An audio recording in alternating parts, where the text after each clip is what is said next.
Alors, on va passer cette soirée en compagnie d'un personnage tout à fait génial et que j'espère vous trouverez très attachant, Saint John Henry Newman. Et je vais essayer donc de vous le faire découvrir un tout petit peu. Alors pour que cette soirée vous soit profitable, parce que c'est ça le but, je vous propose qu'on fasse les choses très simplement et que si vous avez des questions, vous puissiez les poser quand vous voulez. En particulier s'il y a des choses que vous ne comprenez pas bien, qui ne sont pas claires et tout ça. Donc vraiment n'hésitez pas pour qu'on en profite tous. Donc pourquoi est-ce qu'on parle de Newman? Parce qu'il vient d'être proclamé docteur de l'Église le 1er novembre dernier par le pape Léon XIV. Alors docteur de l'Église, c'est un titre très rare. Il y a des milliers de saints canonisés, au moins 4000 je crois, je ne sais plus le nombre exact. Mais il n'y en a que 38 qui sont docteurs de l'Église. Donc c'est vraiment un cercle très restreint. Et qu'est-ce que ça veut dire, docteur de l'Église? Ça veut dire que le pape reconnaît que la doctrine de ce saint a une autorité particulière qui est susceptible d'intéresser toute l'Église. Donc c'est vraiment une lumière pour l'Église. Il a apporté, en particulier par son enseignement, quelque chose qui peut rendre service à toute l'Église. Et donc, c'est ça qui m'a donné envie de vous en parler, parce que je me dis, c'est quand même dommage si le pape nous propose un guide et si on ne le connaît pas. Donc, voilà. Alors, je précise aussi que moi, je ne suis pas du tout un spécialiste de Newman, mais il est devenu incontournable, en fait, en théologie. Donc, forcément, quand on fait un peu de théologie, ce qui est mon cas, on croise à un moment ou à un autre la figure de Newman et son œuvre. Mais donc il a quand même fallu que je retravaille un petit peu ce que je connaissais déjà pour préparer ce soir. Mais voilà, je dis ça parce que je vais vous faire une petite introduction qui est vraiment sans prétention, en disant des choses, j'espère, très simples et aussi les plus marquantes sur ce personnage et sur son œuvre. Parce que vous allez voir que ce qui est vraiment caractéristique de Newman, c'est que sa vie et sa pensée sont intimement liées. Et donc voilà pourquoi je vais commencer par vous raconter un petit peu sa vie. Donc j'espère que vous aimez qu'on vous raconte des histoires. Normalement, on a tous des bons souvenirs. Quand on était petit, on nous racontait des histoires avant de dormir. Donc voilà, vous voyez que tout ça est tout à fait cohérent. Je vais vous raconter un petit peu son histoire qui est tout à fait exceptionnelle. Et puis ensuite, j'essaierai de vous introduire dans un aspect majeur de sa doctrine et qui, me semble-t-il, est vraiment très, très éclairant pour nous aujourd'hui. Voilà. Alors, on pourrait dire que la vie de Newman, c'est une vie de conversion. Peut-être qu'on pourrait mettre un S à conversion, c'est-à-dire qu'il n'a jamais cessé de se convertir. Il est allé de conversion en conversion. Newman, c'est un Anglais, donc ça prouve que, vous voyez, même les Anglais peuvent devenir saints. Donc ça, c'est vraiment une preuve de l'existence et de la puissance de Dieu. Donc ça reste entre nous, bien sûr, ça reste entre nous. Il n'y a pas d'Anglais dans la salle? Non, ça va. Newman est né en 1801 à Londres. C'est un enfant plutôt discret, plutôt timide, assez studieux, qui lit les anciens, les auteurs de l'Antiquité, et aussi, en grandissant, qui commence à s'intéresser aux auteurs rationalistes modernes, comme Voltaire, qui commence à avoir une certaine influence sur lui, et jusqu'au moment où il va vivre une première conversion spirituelle, à l'âge de 15 ans. C'est une conversion qui va se faire progressivement, parce qu'à ce moment-là, il entre en amitié avec un prêtre anglican, donc il est né dans une famille anglicane. Il entre en amitié avec un prêtre avec qui il passe beaucoup de temps à discuter. Et voilà ce qui se passe. Alors on va le laisser raconter lui-même cet événement. Quand j'eus 15 ans, en automne 1816, un grand changement se fit dans mes pensées. Je subis les influences de ce qu'était le dogme. Et cette impression, grâce à Dieu, ne s'est jamais effacée ou obscurcie. Alors, il vit une expérience très forte, et il écrit ça bien des années plus tard en disant « ça ne s'est jamais effacé ». Alors, qu'est-ce qu'il veut dire exactement ? Pour bien comprendre ce qui se passe dans le cœur de Newman, il faut réaliser que le courant religieux majeur à l'époque au sein de l'Église anglicane, c'est ce qu'on appelle le protestantisme libéral. Le protestantisme libéral, c'est quoi ? C'est en fait l'idée que la religion, c'est pas d'abord une vérité ou une doctrine, mais c'est surtout un sentiment et une expérience.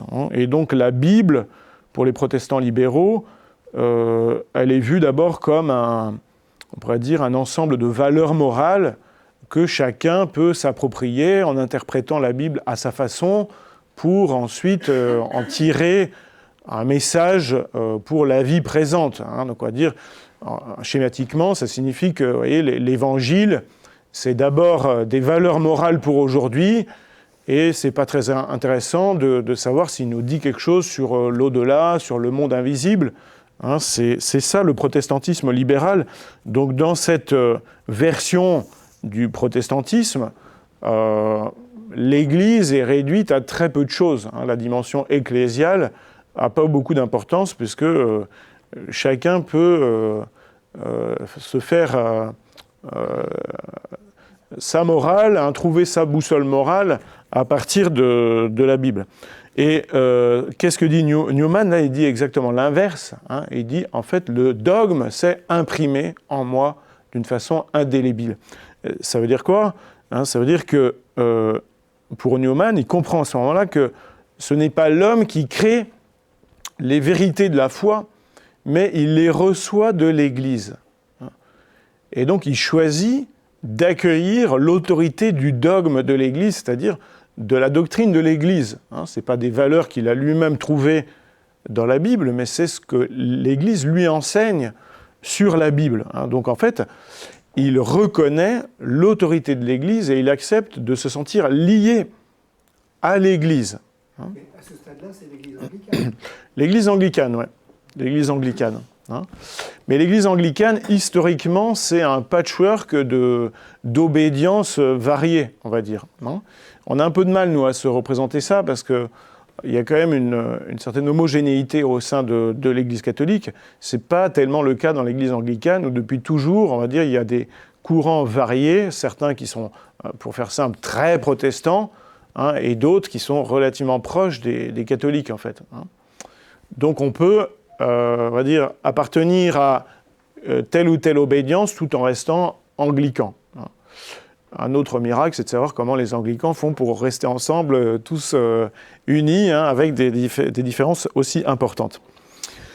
Alors, ce qui est vraiment original chez Newman, c'est que cette reconnaissance de l'autorité du dogme, elle vient d'une évidence intérieure, d'une expérience spirituelle très profonde qu'il décrit de la façon suivante. Ce qui compte, dit-il, c'est de demeurer dans la pensée de deux êtres, et de deux êtres seulement, absolus et lumineusement évidents, moi-même et mon Créateur. Moi-même et mon Créateur. Donc c'est une formule célébrissime de son œuvre. Ça ne veut pas du tout dire que je m'isole et je suis tout seul avec mon petit Dieu. Ça veut dire qu'en fait, tout en prenant conscience de moi-même, donc on sent un adolescent qui réfléchit et qui prend conscience qu'il est quelqu'un, et bien en même temps, il éprouve une sorte d'évidence intérieure de la présence de Dieu et de l'existence de Dieu. Donc c'est d'abord une expérience spirituelle, vous voyez, et c'est pour ça qu'il a besoin de l'Église. C'est parce que j'éprouve en moi la présence de Dieu qui est à la fois tout proche et infiniment grand, que j'ai besoin de l'Église pour qu'elle me protège, qu'elle m'empêche de mettre la main sur Dieu et de faire de cette expérience de la présence de Dieu un sentiment totalement subjectif, quoi, vous voyez, de me faire mon petit Dieu qui me va bien, quoi. Hein, j'exagère un petit peu, mais c'est ça que ça veut dire. Hein. Donc, l'autorité de l'Église, à partir de ce moment-là, Newman choisit librement de lui obéir pour rester ouvert à la vérité qu'il trouve d'abord en lui-même, hein, dans l'expérience de la présence de Dieu. Et donc, à partir de ce moment-là, il va s'opposer au protestantisme libéral, hein, et se rattacher à un courant qui est plutôt évangélique, hein, donc le protestantisme évangélique au sein de l'Église anglicane. Alors, vous voyez, c'est un peu complexe, mais donc dans le courant évangélique, eh bien, on attache beaucoup plus d'importance à l'enseignement, on pourrait dire, brut de la Bible, hein, et aussi à l'Église, hein, à l'appartenance à l'Église. Ensuite, Newman va arriver dans un lieu qui va être très important dans sa vie, et c'est là aussi qu'il va commencer à se faire connaître, c'est la ville d'Oxford. Alors, je ne sais pas si vous avez déjà eu l'occasion d'aller en Angleterre, mais Oxford, il faut imaginer, c'est un peu Poudlard, hein, c'est un peu Harry Potter. Il y a des collèges universitaires magnifiques, hein, donc c'est vraiment la ville universitaire, la grande ville universitaire d'Angleterre, le centre de la vie intellectuelle. Et donc il vient là pour faire des études profanes, je ne sais plus, je crois que c'est du droit. Hein, et en fait, au désespoir de ses parents, il finit par leur annoncer qu'il veut devenir prêtre dans l'église anglicane et aussi rester célibataire, hein, ce qui n'est pas automatique dans l'église anglicane. Donc il est ordonné prêtre anglican en 1825 et en fait on lui confie très vite la paroisse universitaire. Donc il devient le curé des étudiants à Oxford. Donc vous imaginez qu'il y a des facultés en tout genre. Alors, je ne sais pas s'il y a des cours de magie, hein, comme à Poudlard, mais il y a certainement beaucoup de choses.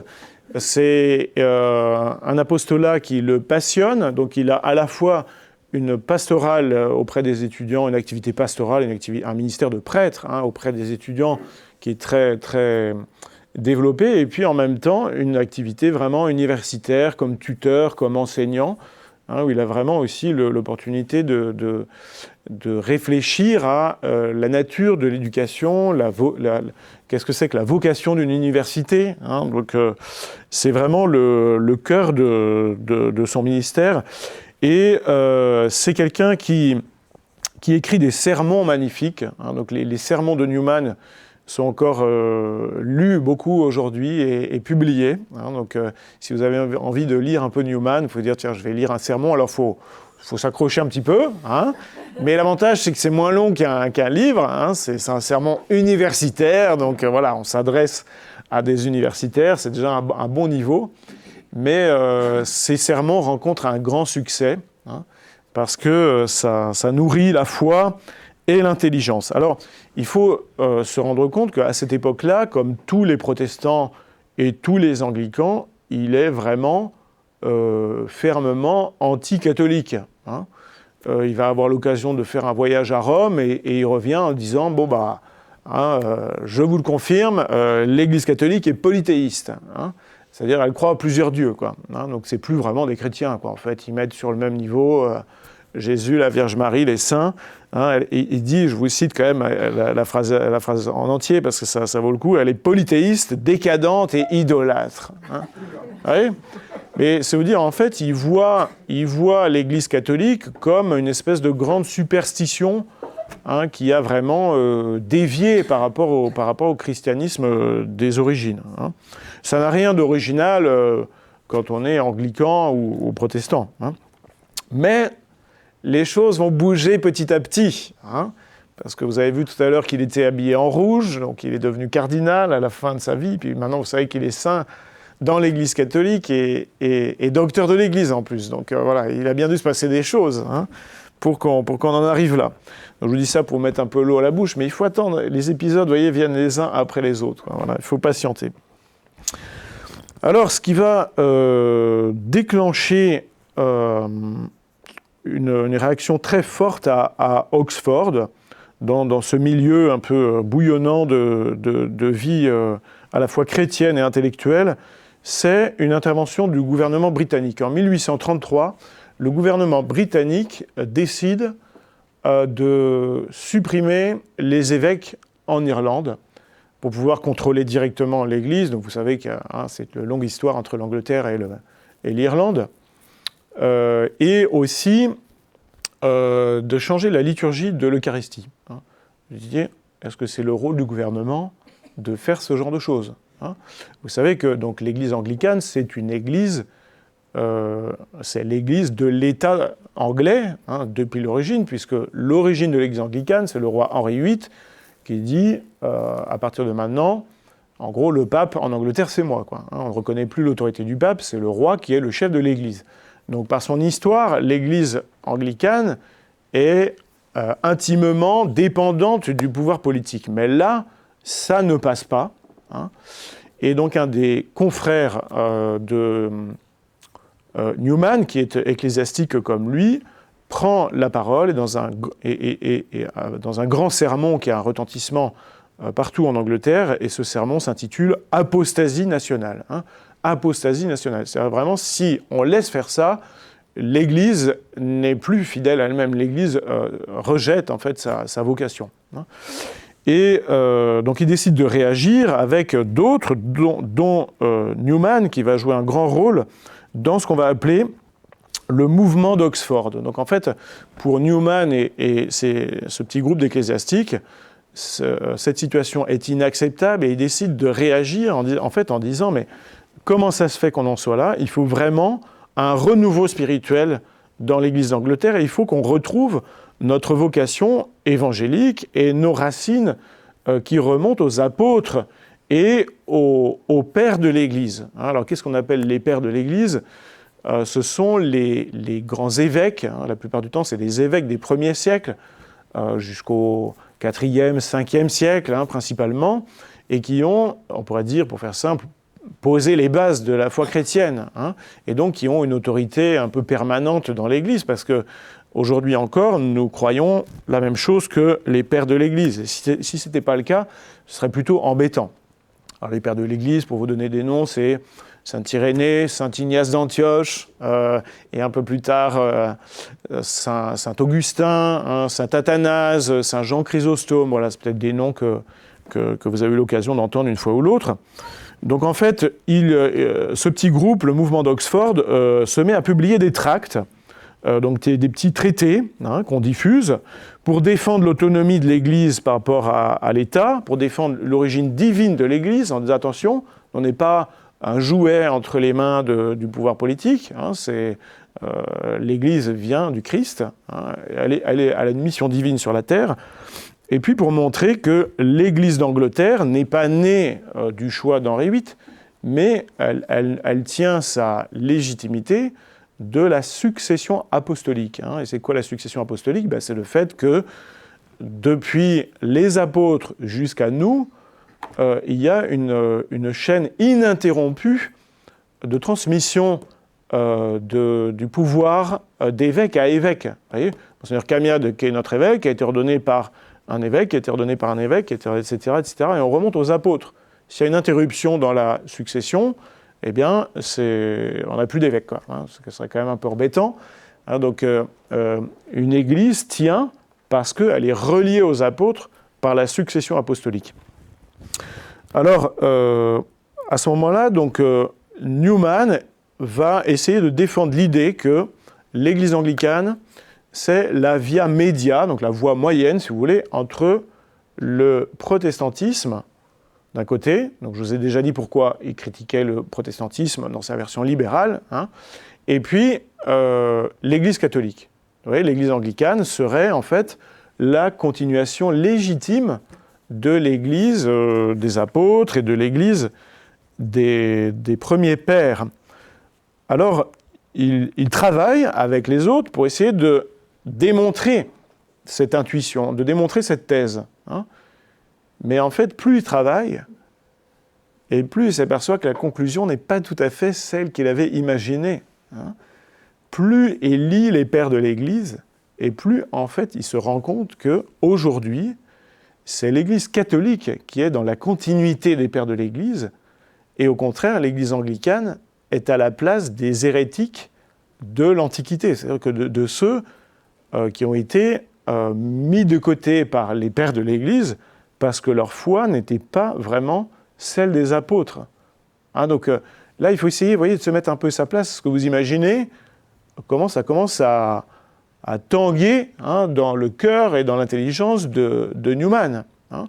C'est vraiment quelqu'un qui veut être l'acteur du renouveau spirituel de l'Église d'Angleterre, et qui plus ça avance, plus il travaille, plus il se dit, mais en fait, c'est l'Église catholique qui a raison, qu'est-ce que je fais dans l'Église anglicane, hein? Sauf qu'il est anglican, il est curé de la paroisse universitaire d'Oxford, etc., etc. Hein, vous imaginez, voilà.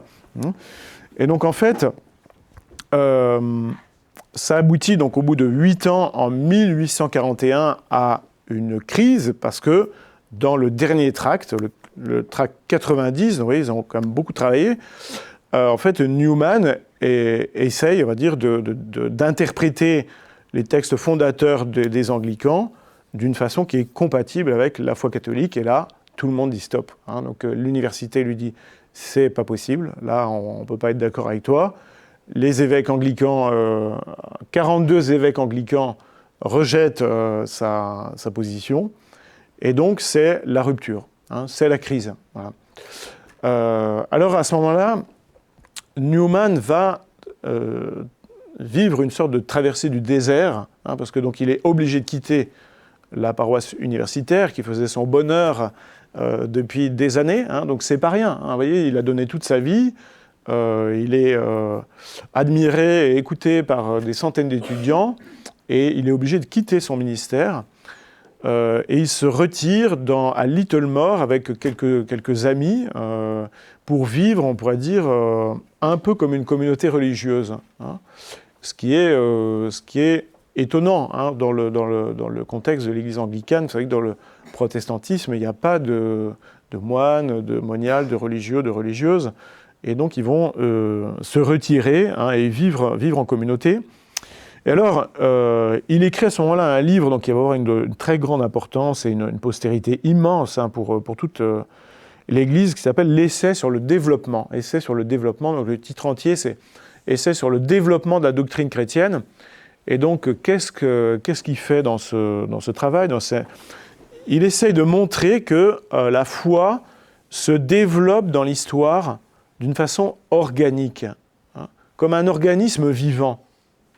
De la foi des apôtres à la foi de l'Église catholique aujourd'hui, on pourrait dire, mais en fait, tout a changé, ça n'a plus rien à voir. L'Église catholique a rajouté des choses qui n'étaient pas dans l'Évangile, que ne disaient pas les apôtres. Non, non, non, dit Newman. En fait, tout était là au début, et la foi s'est développée de façon homogène, progressivement, à travers des formes multiples, de spiritualité, d'expression de la foi, de liturgie. Il y a eu plein de changements au cours des siècles, mais au fond, derrière tous ces changements, il y a une grande homogénéité, et si on regarde ça de près, eh bien on voit que c'est l'Église catholique, hein, qui est aujourd'hui, on pourrait dire, l'héritière légitime de l'Église primitive, parce qu'en fait, elle vit toujours la réalité qui était là dès l'origine, hein, qui n'a cessé en fait de se renouveler, qui est restée intacte et qui s'est renouvelée à travers ce développement. Donc la foi catholique d'aujourd'hui est vraiment le fruit du développement organique, hein, de la foi des apôtres et des pères de l'Église. Alors il arrive là dans une situation où il est prêt à quitter l'Église anglicane, mais où il n'a pas du tout envie d'entrer dans l'Église catholique, hein. Il faut dire ça, parce qu'en fait, vous voyez, l'Église catholique, il faut se rendre compte, donc il n'est pas né dedans, il ne connaît personne, il y a plein de choses qui ne l'attirent pas, hein. Souvenez-vous de ses réactions, hein, en disant « mais c'est quoi cette grande superstition, c'est la décadence, etc. » Donc Newman est quelqu'un qui va se convertir et demander à entrer dans l'Église catholique parce que sa conscience lui dit que c'est vrai, hein, mais pas du tout sur un coup de tête ou parce que son affectivité est emballée, vous voyez, par un espèce de, voilà, de feu de paille, ou parce que les gens sont plus sympas dans la rue d'à côté que là où il est à ce moment-là, pas du tout. Donc ça, c'est tout à fait exemplaire. C'est un homme qui suit sa conscience, même si ses sentiments ne le portent pas du tout à ce choix-là. Donc il va mettre quand même un petit peu de temps. Et en fait, c'est un religieux italien qui va l'aider à faire le pas d'entrer dans l'Église catholique en 1845. Ce religieux s'appelle Dominique Barberi et il a été béatifié. Alors j'ai découvert ça, j'ai trouvé ça très beau parce que vous voyez, il y a des bienheureux qui tendent la main aux saints. Enfin voilà, c'est un travail d'équipe tout ça. Le Seigneur l'avait mis sur la route de John Henry Newman. Et donc ce religieux, en fait, c'était un pionnier de l'écuménisme. Il n'y a pas grand monde dans l'Église catholique qui s'intéresse à l'écuménisme à l'époque. Donc l'écuménisme, vous savez, c'est la recherche d'une plus grande unité entre les chrétiens, entre les catholiques, les anglicans, les orthodoxes, les protestants, etc. Et en fait, il a lu les tracts du mouvement d'Oxford et il a écrit aux prêtres d'Oxford en disant « Je vous ai compris ». Et donc en fait, voilà, c'est lui qui a reçu donc Newman dans l'Église catholique. Et 2 ans plus tard, en 1847, Newman est ordonné prêtre dans l'Église catholique. Alors, vous savez peut-être que l'Église catholique ne reconnaît pas justement la succession apostolique dans l'Église anglicane. On ne reconnaît pas qu'elle est ininterrompue des apôtres jusqu'à aujourd'hui. Donc, ça veut dire que si un prêtre ou un évêque anglican deviennent catholiques, eh bien, en fait, ils doivent être ordonnés dans l'Église catholique. On ne reconnaît pas la validité de leur ordination. Là aussi, il faut se mettre à la place d'un prêtre qui a déjà été ordonné, qui a déjà donné toute sa vie, 20 ans auparavant. Et aussi le baptême et tout ça qui n'était pas reconnu. Alors, le baptême à cette époque-là, ça, je ne sais pas. Oui, vous croyez? Par rapport au protestantisme, avant, je sais que c'était que récemment, parce que je suis d'origine protestante, oui. Je pouvais passer comme ça, en renonçant à ma foi protestante. D'accord. Alors, le baptême, en général, il est quand même, en tout cas aujourd'hui, le sacrement du baptême, c'est le même dans quasiment toutes les confessions chrétiennes, parce que ça se passe de la même façon. Par contre, il y a un certain nombre d'obédiences chrétiennes où il n'y a pas le sacrement de l'ordre, en tout cas du point de vue des catholiques. Pour faire simple, pour les catholiques, seuls les orthodoxes et les catholiques ont la succession apostolique et donc le sacrement de l'ordre. Pas les anglicans, mais encore une fois, mettons-nous à la place de Newman. Quelle humilité il faut pour accepter d'être, je ne sais pas comment il faut dire, c'est pas juste de dire à nouveau ordonné, mais d'être vraiment ordonné comme si, avant, en fait, j'avais pas été ordonné, quoi. Vous voyez, c'est pas rien de se convertir. Oui. Aujourd'hui, il y a quelques années, quand un certain nombre de prêtres de l'Église anglicane n'ont pas accepté que des femmes deviennent prêtres, ils sont passés à l'Église catholique, ils ont été réordonnés. Oui. Alors, je pense que c'est une ordination sous condition, c'est-à-dire, on va dire, en fait, c'est la rupture dans la succession apostolique dans l'Église anglicane, elle est pas très claire, et comme il y a un doute, l'Église catholique dit, on ne peut pas se permettre d'avoir un doute, on ne peut pas douter, on pense qu'il y a sans doute une rupture à un moment donné, donc, pour être sûr, on vous ordonne à nouveau. Voilà. Mais c'est sûr que, oui, encore aujourd'hui, un prêtre anglican, il doit être ordonné quand il entre dans l'Église catholique, quoi. S'il est marié, son mariage est valide. Ah oui, le mariage, c'est autre chose, oui. Ouais. S'il est marié, il peut, évidemment, il reste marié, donc il y a des prêtres catholiques mariés dans l'Église latine, s'ils viennent de l'Église anglicane. Bon, c'est une autre histoire.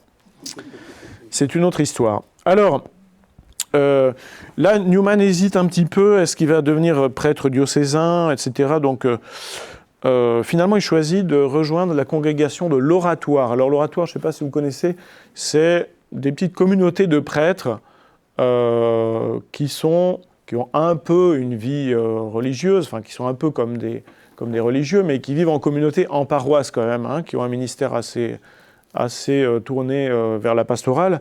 Et l'oratoire a été fondé par saint Philippe Néri. Hein. Et donc en fait, c'est surtout par amitié spirituelle avec saint Philippe Néri, donc un grand saint du XVIIIe siècle, si je ne dis pas de bêtises, XVIIe siècle, un grand mystique, un saint très drôle aussi. Si vous avez envie de rire, il faut lire la vie de saint Philippe Néri. Et donc c'est par amitié vraiment de cœur pour ce saint qui choisit d'entrer dans l'oratoire. Et avec la bénédiction du pape, il devient le fondateur de l'oratoire en Angleterre. Il fonde le premier oratoire d'Angleterre dans la ville de Birmingham. Donc c'est là ensuite qu'il va rester pour la plupart du temps. Il y a une petite parenthèse de quelques années parce que les évêques de Dublin, donc en Irlande, hein, les évêques catholiques se disent « Ah bah tiens, c'est intéressant, un universitaire qui vient de se convertir, nous on aimerait bien avoir une université catholique à Dublin pour damer le pion des protestants, donc venez, cher père Newman, venez donc fonder l'université catholique de Dublin ». Alors Newman accepte parce que vous avez compris que là on touchait à la corde sensible hein, dans sa vocation, dans son ministère.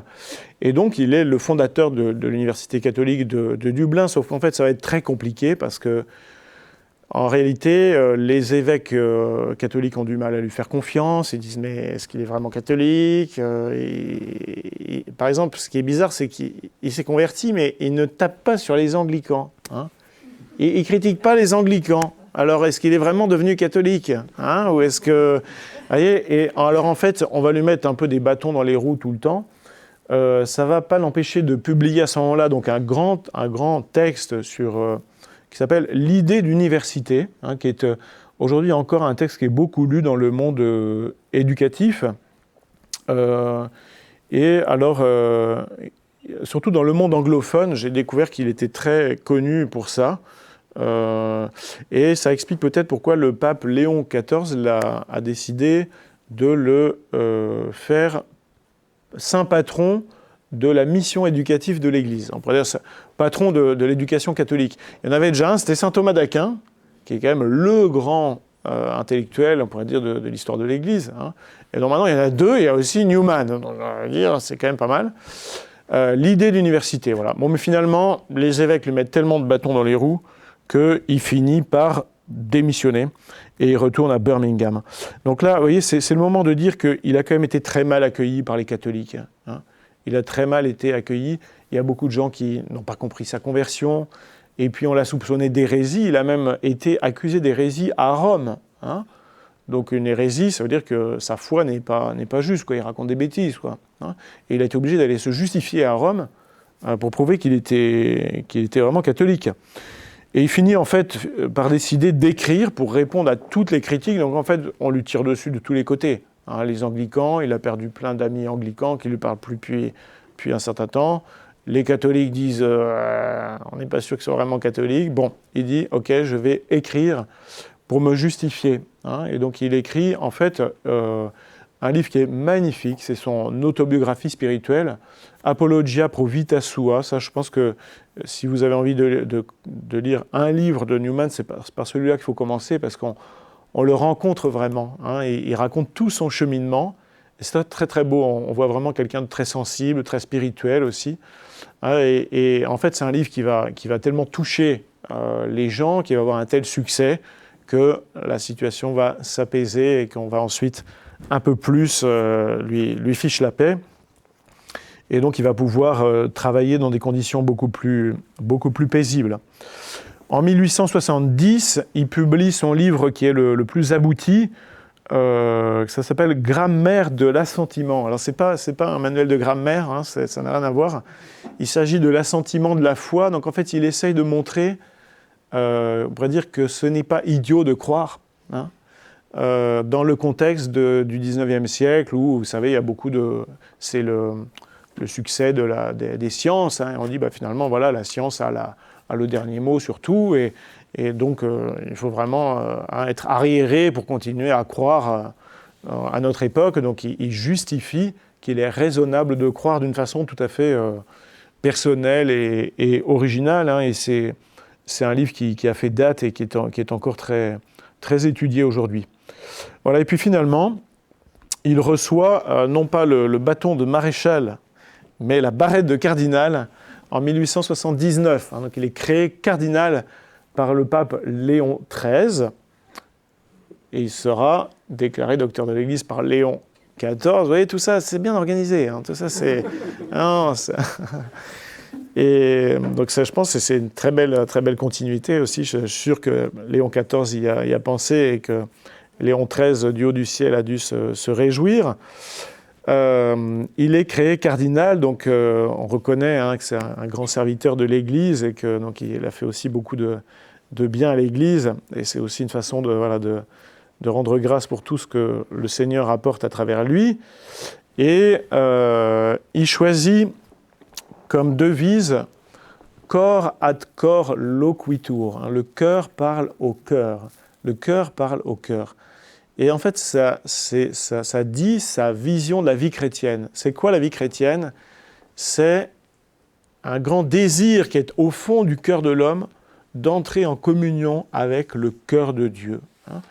Et en fait, dit-il, l'appel à la sainteté, c'est ça. Quand on dit qu'on est tous appelés à la sainteté, ça veut dire quoi? Ça veut dire ça. Cor ad cor loquitur.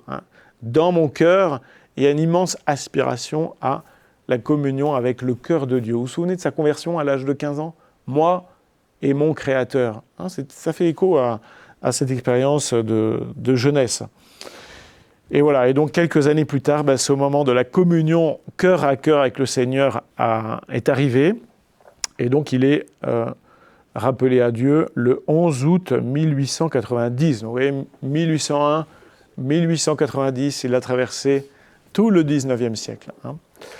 Donc c'est un homme inclassable, vous avez compris, et en même temps qu'il y a eu une postérité immense, alors avec un certain temps de retard. À l'époque, on ne savait pas trop quoi faire. Il avait de lui et de son enseignement tellement c'était novateur, tellement c'était original. Et donc on pourrait dire avec quelques coups de retard qu'il a eu une immense postérité. Donc une postérité qui est d'abord intellectuelle. Il laisse une œuvre immense derrière lui, une œuvre passionnante, très riche, en théologie, en philosophie, dans le domaine de l'éducation, je vous ai dit, mais c'est aussi un maître spirituel. C'est vraiment un vrai saint, un ami de Dieu. La prédication, je vous en ai parlé, je vous ai parlé de ses sermons, donc ils nous mettent un peu la pression, vous avez compris, c'est des sermons, voilà, il faut qu'on travaille encore un peu avec Père Guillaume et Père Stéphane pour arriver au niveau de John Henry Newman. Mais bon, nous, on n'a pas la prétention d'être docteur de l'Église tout de suite, donc voilà. Il faut se laisser une marge de progression. Donc vous serez indulgents avec nous si on n'est pas tout de suite à son niveau. Mais aussi de la poésie. C'est un homme qui écrit très très bien et qui est lu aussi au titre de l'histoire des lettres en Angleterre. Une personnalité très sensible, un homme très, très attachant par la sincérité de ses choix. Et on pourrait dire vraiment un homme qui a toujours suivi sa conscience. Un homme qui a toujours suivi sa conscience. Ça nous fait du bien aujourd'hui. Un exemple, quelqu'un qui a choisi des choses qui étaient difficiles. Il savait qu'il risquait de perdre sa situation, de perdre un certain confort, une certaine reconnaissance, mais il l'a fait parce qu'il savait que c'était vrai. Donc, vous voyez, une vie de conversion à la vérité. Et, j'ose pas dire quoi qu'il en coûte, parce que c'est quelqu'un d'autre qui a dit ça, mais voilà, en se disant finalement, la vérité m'oblige à la suivre. Et parfois, ça n'a pas été confortable, mais il a toujours suivi sa conscience. Donc, je vous ai dit au début, il y a dans ce personnage une belle harmonie entre la vie et la pensée. Et ça... on a besoin. Est-ce que ma vie, est-ce que mes choix sont en pleine cohérence avec ma conscience? C'est pas facile de répondre. Voilà, et finalement, il est béatifié en 2010 par Benoît XVI. Alors, Benoît XVI aimait beaucoup le cardinal Newman, Et c'est la seule béatification qu'il a célébrée lui-même. Habituellement, depuis Benoît XVI, le pape ne célèbre que les canonisations. Et pour les béatifications, on envoie un cardinal, quoi. On dit, vous allez faire la béatification à ma place. Hein. Donc la béatification, c'est être déclaré bienheureux, c'est le premier stade. Et puis ensuite, canonisation, être déclaré saint. Mais Benoît XVI a choisi de béatifier lui-même Newman. Il l'a fait aussi pour Jean-Paul II quand même. Hein, voilà. Et puis, c'est le pape François qui l'a canonisé en 2019. Donc vous voyez, c'est vraiment tout frais. Et aujourd'hui, il est proclamé docteur de l'Église. Je ne sais pas très bien pourquoi ça a mis aussi longtemps. Il aurait pu être canonisé bien plus tôt, mais bon, il fallait du temps peut-être pour digérer tout ça. Alors, il a eu aussi une grande influence sur le Concile Vatican II. Quelquefois, on l'a appelé le père invisible de Vatican II, hein, ou le penseur invisible de Vatican II. C'est Paul VI qui a dit ça. Voilà. Un peu comme, vous voyez, donc vous savez, le Concile Vatican II, c'est 2500 évêques du monde qui se sont réunis de 1962 à 1965. Hein. Et donc, vous imaginez, voilà, Newman qui est là, discrètement, hein, il a beaucoup inspiré les pères du Concile. Hein, pour un certain nombre de choses, on pourra y revenir si ça vous intéresse. En tout cas, moi, je dirais, qu'est-ce qu'il a apporté à l'Église ? Il a donné à l'Église catholique les clés pour se réconcilier avec la modernité, tout en restant elle-même. Hein. Et donc, c'est ce que je voudrais essayer maintenant de vous expliquer. Donc, j'arrive au deuxième temps de mon propos. Est-ce que vous allez bien ? Est-ce que vous êtes toujours bien installé ? Voilà, vous n'avez pas de crampes ? Oui. Père Stéphane, vas-y. Alors, juste une rectification, je vous ai dit une erreur. Philippe Néri, c'est même le XVIe siècle. 16e siècle, hein, voilà, mais merci. Et une petite précision anecdotique. Quand Léon XIII le fait cardinal, c'est la première personne qui fait cardinal. Le premier cardinal de Léon XIII. Que fait Léon XIII, c'est Newman. C'est pas mal. Ouais. Pas mal. Et c'est un grand pape, Léon XIII. Oui. Et d'habitude, pour être cardinal, il faut être évêque. Hein. C'est très rare qu'un simple prêtre devienne cardinal. Il n'était pas évêque, il n'a jamais été évêque. Hein. Ça arrive de temps en temps pour un grand théologien. Hein. On lui donne, le pape lui donne la barrette, mais en général, c'est quand il est déjà très âgé, quoi. Hein. Comme le père de Lubac, comme le Balthazar, le cardinal Balthazar, voilà, des grands théologiens. Congar, voilà, ça c'est des grands théologiens, quoi. Alors, j'intitule cette deuxième partie le docteur de la conscience. Le docteur de la conscience. On disait déjà avant qu'il soit docteur de l'Église, Newman, c'est le docteur de la conscience. Alors, qu'est-ce que ça veut dire ? Ça n'a rien à voir avec la médecine, hein, parce qu'on dit docteur de la conscience, c'est pas... pour essayer de vous faire sentir les enjeux de cette question, je voudrais vous faire remarquer quelque chose. Je ne sais pas si vous avez fait attention à ça, mais à chaque fois que le pape intervient en matière de morale, hein, il y a toujours des gens qui disent de quoi il se mêle. Ce n'est pas au pape de parler de ça. Hein. Laissez-nous tranquilles. Chacun juge selon ses propres critères. Ce n'est pas au pape de nous dire ce qu'on doit faire. Hein. Alors, pour certaines personnes, c'est quand le pape va parler d'avortement ou de contraception. Ils vont dire, mais de quoi il se mêle, voilà. Pour d'autres personnes, ça va être quand le pape va parler d'écologie ou d'immigration. Mais c'est toujours la même chose. C'est la même chose. Hein, il y a toujours des gens, y compris au sein de l'Église, pour dire, mais de quoi il se mêle, hein. Ce n'est pas au pape de dire aux catholiques ce qu'ils doivent faire. Les catholiques doivent pouvoir choisir en conscience. Et voilà la question de la conscience. Ils doivent pouvoir choisir en conscience. Alors, c'est vrai quand le pape parle de morale, donc la morale c'est ce qui est bien et ce qui est mal, mais c'est vrai aussi pour les sujets qui touchent au contenu de la foi. Hein. Et je ne sais pas si vous avez déjà discuté avec des gens, par exemple, qui sont très impliqués dans l'ésotérisme, donc dans des spiritualités un peu, vous voyez, c'est un peu une nébuleuse, où on se construit un peu sa vie spirituelle, sa religion, à partir de toutes sortes d'éléments qu'on va piocher à droite, à gauche. Quand on discute avec des gens comme ça, ils disent « Ah non, mais moi, je ne veux pas entrer dans une église qui va me dire ce que je dois croire, qui va m'enfermer dans ses dogmes. J'ai envie de rester libre. » Tiens, c'est intéressant, de rester libre. Donc moi, je ne veux pas de dogme, et donc encore moins de l'autorité du pape. Donc vous voyez, c'est l'idée que, en fait, devenir catholique, ce serait perdre sa liberté en se soumettant au pape et à des dogmes. Bon, je pense qu'on a tous plus ou moins senti ça dans la discussion avec quelqu'un. L'idée qu'en fait, soit on est libre, mais alors il faut faire sa sauce par rapport à ce qu'enseigne le pape, soit on obéit au pape, mais on perd sa liberté. Autrement dit, ce qu'on appelle le magistère de l'Église, donc le magistère de l'Église, c'est quand le pape et les évêques enseignent avec autorité, soit en morale, soit sur la foi, le magistère de l'Église est perçu comme une menace pour la liberté de conscience.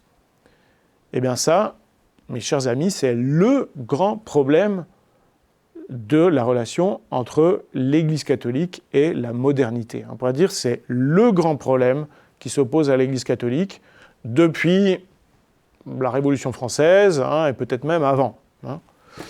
Donc on voit l'Église comme une ennemie de la modernité.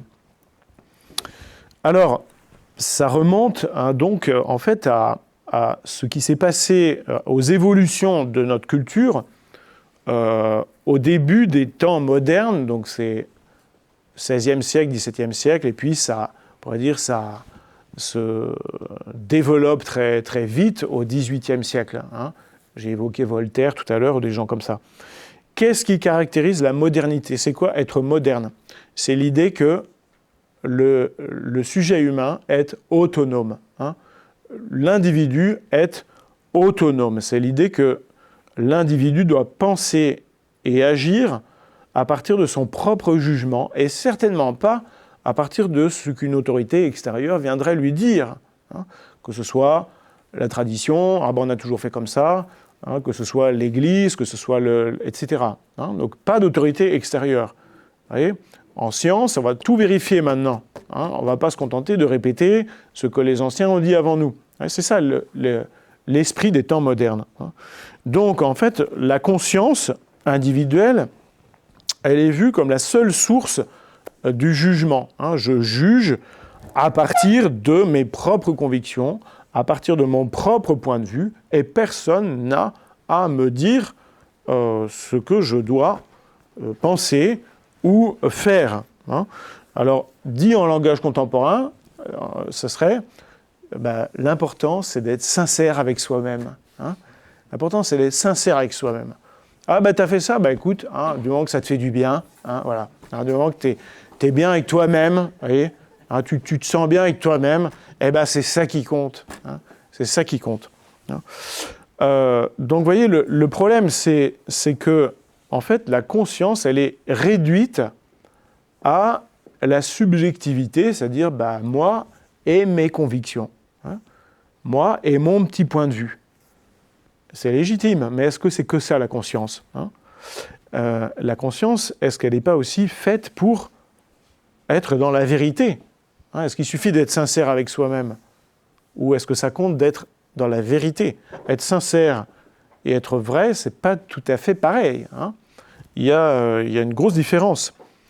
Alors, voilà la révolution des temps modernes. Qu'est-ce qu'a fait l'Église catholique face à ça ? Parce qu'évidemment, la conséquence, c'est de dire, voilà, chacun juge à partir de sa conscience, donc l'Église n'a pas autorité pour nous dire ce qu'on doit croire ou ce qu'on doit faire. L'Église catholique a réagi en disant, certainement pas, c'est inacceptable. Nous avons reçu le rôle de défendre la vérité et de l'enseigner, donc il faut obéir au magistère qui vient de Dieu. Donc la réponse de l'Église, ça a été opposition frontale à cette revendication de liberté des temps modernes, opposition frontale à l'idée de liberté de conscience et une sorte, on pourrait dire, d'injonction à l'obéissance, quoi. Ça n'a pas vraiment réglé le problème, c'est le moins qu'on puisse dire. Parce que, vous voyez, ça a été, en fait, on pourrait dire, deux blocs qui se sont opposés l'un à l'autre avec une difficulté de plus en plus forte à se comprendre. Hein. Donc, dans un premier temps, la réaction de l'Église catholique, c'est une opposition frontale. Hein, et cette opposition frontale, elle a duré, schématiquement, on peut dire, jusqu'au Concile Vatican II. Quoi, hein. Donc, l'Église catholique a condamné la liberté de conscience moderne en disant « tout homme doit se soumettre à la vérité et donc obéir au magistère qui enseigne la vérité ». Le problème, c'est qu'on n'a pas répondu à la question. Hein, on n'a pas surmonté la difficulté. Qui va permettre de répondre à la question et de dénouer cette difficulté de l'opposition entre la liberté de conscience et le magistère de l'Église? C'est, vous l'avez deviné, Newman, John Henry Newman. Et voilà pourquoi on va l'appeler le docteur de la conscience. Alors je vais vous expliquer maintenant comment il résout cette difficulté, et vous allez voir que c'est tout à fait génial. Hein. C'est tout à fait génial au point qu'on pourrait dire maintenant c'est devenu la doctrine de l'Église. Quoi, hein. Alors, on revient à Newman. Newman, donc on est au XIXe siècle. En 1869-70, il y a un grand événement dans l'Église catholique, c'est le premier concile du Vatican. On l'a un peu oublié, parce que souvent on dit Vatican II, mais puisque ça s'appelle Vatican II, avant il y a eu Vatican I. Hein, et Vatican I, en particulier, définit le dogme de l'infaillibilité pontificale. Hein, c'est très célèbre. Hein. Ça veut dire que le pape, en certains cas, peut s'exprimer de façon infaillible et définitive. Hein. Il engage toute son autorité, donc en matière de... Ça concerne la foi, hein, ou la morale, ça ne concerne pas les résultats du foot américain, par exemple. Hein, voilà. Je dis ça parce que notre pape Léon XIV aime le foot américain. Donc voilà. Mais en matière de foi, sous certaines conditions qui sont très précises, le pape peut parler de façon infaillible. Donc vous imaginez, ça a suscité un tollé en dehors de l'Église catholique et même dans certains milieux catholiques. Hein. Le Premier ministre anglais fait ce commentaire. Ça y est, l'Église catholique se détourne définitivement de la modernité. Hein. Elle rejette totalement la modernité. Hein, donc c'est vraiment le rejet de la liberté de conscience. Newman prend sa plume et répond. On est en 1874. C'est un texte qui est fameux, hein, qui s'appelle la lettre au duc de Norfolk. Je vous dis, ça vous intéresse. Lettre au duc de Norfolk. Attention, voilà la réponse de Newman, c'est très célèbre. Alors vous allez voir, c'est tout à fait génial. S'il me fallait porter un toast à la religion, dit Newman, je boirais au pape. Bien sûr, je suis catholique, je vais boire à la santé du pape. Mais d'abord à la conscience et ensuite seulement au pape. Hein. D'abord à la conscience, ensuite seulement au pape. Donc qu'est-ce qu'il est en train de dire? Oui, je suis catholique, j'obéis au pape, mais j'obéis d'abord à ma conscience. Et c'est parce que j'ai une conscience et que je dois lui obéir que j'obéis aussi au pape. Alors il écrit encore, vous allez comprendre. La conscience est une loi de notre esprit, mais qui dépasse notre esprit, qui nous fait des injonctions, qui signifient responsabilité et devoir, crainte et espérance. Elle est la messagère de celui qui, dans le monde de la nature, comme dans celui de la grâce, nous parle à travers le voile, nous instruit et nous gouverne. La conscience est le premier de tous les vicaires du Christ. Alors, je reprends ce texte. La conscience est une loi de notre esprit, ça, c'est la modernité. D'accord ? J'en ai parlé tout à l'heure. Chacun vit, se décide, se détermine à partir de sa propre conscience. Mais ce n'est pas seulement ça, la conscience. Ce n'est pas simplement, on pourrait dire, un petit gouvernail que je peux tenir moi-même. La conscience, elle nous dit aussi ce que tu dois faire, ce que je dois faire. Elle me dit, ça c'est bien et tu dois le faire, ça c'est pas bien et tu ne dois pas le faire. Donc autrement dit, elle a une autorité. Et cette autorité, dit Newman, c'est l'autorité d'une messagère. Elle est la messagère de qui ? La messagère de Dieu. La conscience, c'est la messagère de Dieu. Et voilà pourquoi on peut la considérer comme le premier de tous les vicaires du Christ. Alors ça, c'est absolument génial. Un vicaire du Christ, à qui est-ce qu'on donne ce titre d'habitude ? Au pape. Hein ? On dit, le pape, c'est le vicaire du Christ sur la terre, donc c'est celui qui fait l'unité de toute l'Église et qui représente le Christ sur la terre. Donc c'est un titre déjà pas mal, hein, vicaire du Christ sur la terre. Mais attention, dit Newman, le premier vicaire du Christ, c'est la conscience. Hein.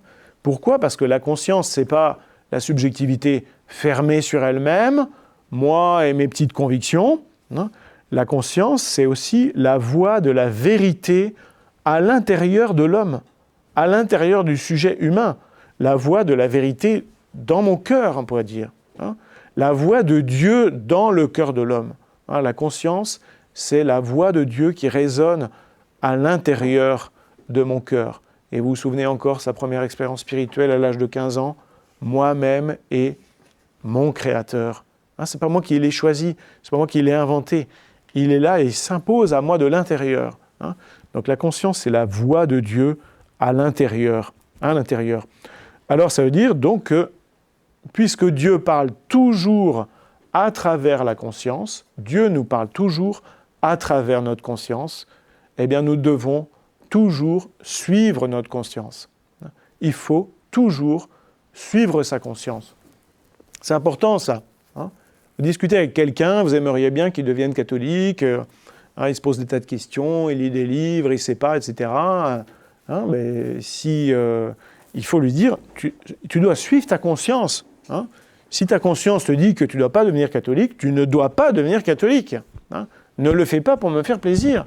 Écoute la voix de Dieu à l'intérieur de toi. Il faut toujours suivre sa conscience. Hein, parce que si je ne suis pas ma conscience, ça veut dire que je n'écoute pas la voix de Dieu pour moi. Dieu parle toujours à travers ma conscience. Hein. D'accord ? Mais alors attention, il faut bien comprendre ce que ça veut dire. Ça ne veut pas dire que la conscience, elle est infaillible. Hein. Je peux me tromper. Je peux être sincère et me tromper. Hein, je ne sais pas, moi, si je vis en Arabie Saoudite et qu'on m'a dit depuis ma plus tendre enfance que la polygamie, c'était bien, hein, je suis sincèrement polygame et je pense que c'est une bonne chose, mais je me trompe. Hein. Ma conscience n'est pas infaillible, même si je suis sincère. Donc, ça veut dire que j'ai en moi un organe qui me permet de connaître le bien et le mal, mais je dois le former. Hein, je dois chercher la vérité. Il faut que ma conscience soit dans la vérité. Donc, il y a aussi un devoir de former sa conscience en cherchant la vérité. Hein, et ça, c'est très important. Il ne suffit pas de suivre sa conscience, il faut aussi former sa conscience. Hein. Alors, tu ne veux pas devenir catholique, c'est ta conviction, mais est-ce que tu sais vraiment ce que c'est la foi catholique ? Est-ce que tu as travaillé ? Est-ce que tu as réfléchi ? Est-ce que tu as lu ? Est-ce que tu as regardé des vidéos, etc. Ou bien est-ce que c'est juste comme ça, en fait, tu n'as pas envie de t'embêter, de poser trop de questions ? C'est pas la même chose. Hein ? Alors, c'est là que s'enracine l'autorité du magistère. Alors, pourquoi ? Parce que le magistère, son rôle, c'est de donner l'interprétation authentique de la parole de Dieu.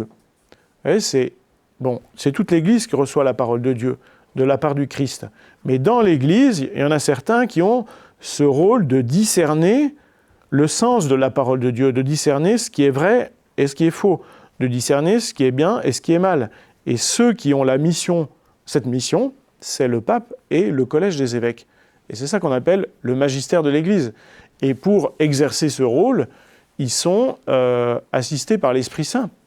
Hein, c'est le Seigneur qui leur a donné cette responsabilité, et l'Esprit Saint les aide à le faire. Hein, donc c'est une mission d'origine divine. C'est pas une espèce de club au Vatican qui a décidé d'imposer ses idées au reste de l'Église. Hein, pas du tout. Alors, ça veut dire quoi ? Ça veut dire que si on comprend bien ce que dit Newman, le magistère, il n'est pas là pour faire de la propagande. Hein, il n'est pas là pour faire du marketing, pour nous convaincre d'adhérer à ces orientations. Le magistère doit parler aux consciences et ne s'adresse pas à des robots. Hein. On pourrait élargir les choses en disant les pasteurs dans l'Église doivent parler aux consciences. Et même tous ceux qui évangélisent, et là ça nous concerne tous, hein, nous devons nous adresser aux consciences. C'est-à-dire que notre rôle, c'est d'éclairer les consciences. Mais surtout pas de dire aux gens ce qu'ils doivent faire. Hein. Moi, ça m'arrive de temps en temps, il y a une personne, une fois, je me souviens, qui m'a dit « Voilà, mon père, je suis dans telle situation, qu'est-ce que je dois faire ?» Je lui ai dit « Mais j'en sais rien, moi. Pourquoi vous me demandez ça? Je n'en sais rien. Par contre, si vous voulez, on va chercher ensemble ce que la parole de Dieu peut dire sur votre situation. Hein? Mais ce n'est pas moi qui vais vous dire ce que vous devez faire. C'est à vous de discerner en conscience. Ah bah oui, c'est trop facile, on aimerait bien que le prêtre nous dise ce qu'on doit faire. Mais non, mais moi, je n'ai pas le droit de te dire ce que tu dois faire. Mais je n'ai pas le droit non plus de me taire en disant « Ah bah voilà, fais ce qui te plaît. L'important, c'est d'être sincère avec soi-même. » quoi. Vous voyez le juste équilibre. Hein? Donc, en fait, le pape ne peut pas imposer des commandements aux catholiques de façon arbitraire. Alors ça, quand on change de pape, on a l'impression qu'on va changer l'Église catholique. Quoi. Vous voyez? Vous avez remarqué ça? Alors, quel va être son programme, quoi, hein? Est-ce que c'est un pape de gauche ou de droite? Mais tu dis, le pape, il ne peut pas changer la foi. Lui-même, il est au service de la vérité. Hein? Et donc, on pourrait dire, avec Newman, non seulement il est au service de la vérité, mais il est au service de la formation des consciences à la vérité. Hein? Il est au service de la présence de la vérité dans les consciences. Voilà. Son rôle, c'est d'éclairer les consciences, de former les consciences, avec un respect sacré de la liberté de conscience, hein, puisque c'est la voix de Dieu à l'intérieur de l'homme. Hein.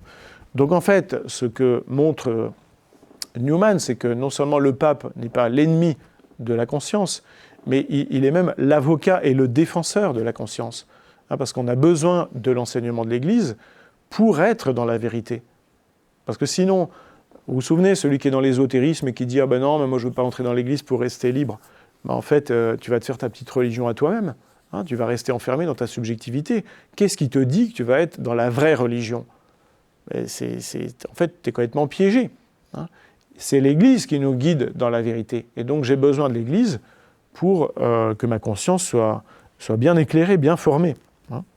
Voilà, donc on pourrait dire le magistère est au service de la conscience qui est créé pour la vérité. Hein, il est au service de la relation libre entre l'homme et la vérité de Dieu, hein, entre la conscience et la vérité de Dieu. Donc, vous voyez, ça, je crois que c'est vraiment très important. Et si on comprend bien ça, hein, eh bien, on voit à quel point l'autorité de l'Église est légitime. Hein. Elle n'est pas une menace pour notre liberté, mais au contraire, elle soutient notre liberté. Elle nous permet d'être vraiment libres. Parce qu'il paraît que quelqu'un a dit « la vérité vous rendra libre hein ». La vérité vous rendra libre. Voilà. Et voilà pourquoi, eh bien, quand on est catholique, certes, on doit toujours suivre sa conscience, hein, et il faut suivre toujours sa conscience, mais on doit aussi garder une attitude de confiance dans l'enseignement de l'Église, dans le magistère, une attitude d'écoute hein, et de docilité. Souvent, on critique le pape en disant bah, « ça, de quoi il se mêle ?» On n'a même pas lu ce qu'il avait dit, quoi. Vous voyez, ça, on ne peut pas faire ça, quoi. Hein, on ne peut pas faire ça. Voilà, et bien écoutez, je termine en disant que bon, Newman a eu un temps d'avance. Hein. Il a eu un temps d'avance et il a fallu presque 100 ans pour que cet enseignement sur la relation entre l'Église et la conscience soit intégré et devienne la position de l'Église. Donc c'est ce qui a permis à Vatican II, à l'Église, d'accepter la liberté religieuse, hein, et donc qui est la forme, on pourrait dire, politique de la liberté de conscience. Hein, c'est-à-dire que chacun doit être... personne ne doit subir de contraintes en matière religieuse. Ce n'est pas à l'État de favoriser telle ou telle religion. Maintenant, c'est ça qu'enseigne l'Église catholique. Ça ne veut pas dire que toutes les religions se valent, hein, mais ça veut dire que la liberté de conscience est sacrée. Hein. Donc on ne renonce pas à dire que le christianisme est vrai, et qu'on ne peut pas dire la même chose des autres religions. Mais on dit que, quoi qu'il en soit, il faut toujours respecter la liberté de conscience. La conscience est le premier de tous les vicaires du Christ. Voilà, j'espère que vous retiendrez ça par cœur. Alors, je vous remercie beaucoup de m'avoir écouté.